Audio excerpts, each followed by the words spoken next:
I'm Jersey, I'm in 7th grade, and I go to Niles Charter School. Hi, my name is Nam, and I'm in 9th grade. I'm Maya, and I'm in 8th grade. My name is Luke, and I am a sophomore at Niles Charter School.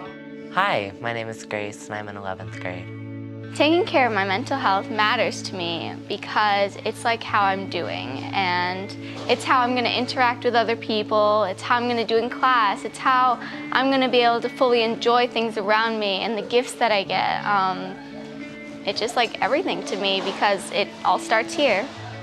Mental health is important because if somebody is not in the right mind state or does not have a good mental health, it is going to affect them, and not only them, but the people around them. Even if it doesn't look like it, we're all struggling. We're all going through something. COVID really messed a lot of us up, and even though it's not visible, like, we're hurting, and we all need support. Like, there needs to be a lot more emphasis and awareness on mental health, just as much as there is on physical health. I feel like adults should know that mental health never looks one way. There is no cookie-cutter depressed kid with anxiety, kid with ADHD.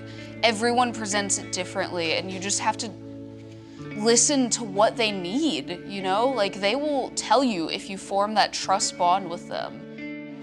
I think that one thing that feels really weird is when you feel like someone is prioritizing something else over your mental health, like your education, even if that may be important. Like, I feel like for me, mental health is gonna come first, and it's where it starts. It's nothing else is as important right now. How are you doing? What can we do to take care of you? A lot of the student body here will get into that vicious cycle of, like, I'm feeling bad, so I'm gonna feel better about myself by taking it out on someone else. And then that just makes it worse. Like, so I would say that before being really harsh on someone and disciplining them for, like, lashing out another person, like, ask them if they're okay, because most of the time they're not. Currently, I'm taking care of my mental health by at least just talking to people about what's going on and kind of being aware of what's going on so I can figure out some way to fix it. My best coping strategy is music. Okay, so I have like 30,000 different playlists. My personal favorite one, it basically has songs from all of my best memories. Like, I have a song, Paper Planes by MIA. It's the song I listened to whenever my uncle first drove me on the back of his Harley through the countryside. I find that songs that tie into a good memory bring me back to those memories. It makes me happy because I'm remembering being happy. Some ways that I take care of my mental health is by giving myself like a nice, long shower and making sure I'm clean and making sure I eat right, and that's how I do it. Do a lot of self-care. Like, I make sure that my mind and my heart are at ease, like, at all times. And when I am feeling a little anxious, I'll take a minute, I'll, like, go grab some water, I'll, like, breathe, and then I'll, like, come back, I'll be, like, reset, and I'll be, like, ready to rejoin with, like, a clear mind space.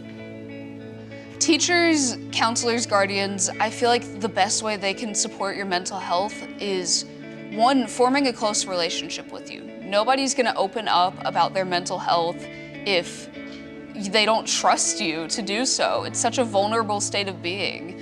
And once you form that trust bond, really just listening to what the person needs, asking what they need in that moment, you know? Be someone that your students can confide in. Like, I really appreciate all the teachers that have made me feel so comfortable going to them about stuff. Like, if I'm not having a great day, I'll be like, oh, I'm not having a great day. Like, XYZ happened. And then they're all like, oh, I'm so sorry, let me help you through this. And then, like, give me resources. And it's great. And, like, everyone needs to be doing that. I think one of the most supporting things is when people can just, like, feel it with me. Tell me that they can walk through it with me and they can feel what I'm feeling, like empathy. And to just, like, I think one of the best things that helps me is just letting me talk and vent and say what's on my mind and how my heart is feeling. Even if it doesn't look like something's going on, I guess the tiniest thing can means something, because I have a teacher that realizes that sometimes something's off about me, and he likes to talk to me about it. And I think that's very nice, because sometimes I may be tired or kind of annoyed, and he realizes that, even though a lot of people don't. The difference between what me and my friends think and what adults think of mental health is me and my friends are actually experiencing, bad mental health and good mental health, while the adults are just hearing our problems and hearing what we describe as it and thinking that it is not that serious and that we're being overdramatic. Children's mental health, teens, young children, matter just as much as older kids. Like, one time I was little, I broke my favorite toy, I was crushed. And I feel like grown-ups view that as like, oh, it's just a toy, but to that little kid, that toy means so much. It's such a big part of their life. And I feel like that widens out to the fact that our lives may not seem as big and important. We don't pay bills, we don't drive cars, but our mental healths can be affected by just as much, and we feel things just as strongly as grown-ups do, and they need to listen to that.